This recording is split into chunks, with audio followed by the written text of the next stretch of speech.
Friends ఎలా ఉన్నారండి? బయట నుంచి మమత అండి. జీడిపప్పు మిల్ మేకర్ అండి కర్రీ చేస్తున్నాను చూడండి. అయితే మామూలుగా జీడిపప్పు మిల్ మేకర్ కూర ఎలా చేయాలండి? నేనైతే ఇలా చేస్తాను. పొలవలకు చాలా బాగుంటుందండి.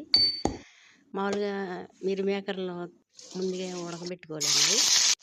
తర్వాత ఉల్లిపాయలు పొడిగ్గా కోసుకుని 2 ఉల్లిపాయలు మిల్ మేకర్లో కూడా లైట్గా వేపాలండి.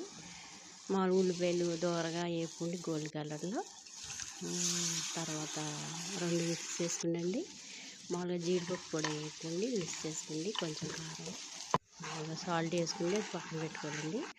తర్వాత ఇది గ్రేవీ అండి. 2 ఉల్లిపాయలు, 1 టమాటా వేసానండి. గసగసాలు కూడా వేసుకోవాలండి. గసగసాలు దొరకలేదండి. ఇలా చేసానండి నేను. మీకు నచ్చితే లైక్ చేయండి. చాలా బాగుంటుందండి. పలావ్లోకి అయితే సూపర్ ఉంటుందండి. టేస్ట్ కానీ లైక్ చేయండి వీడియోని.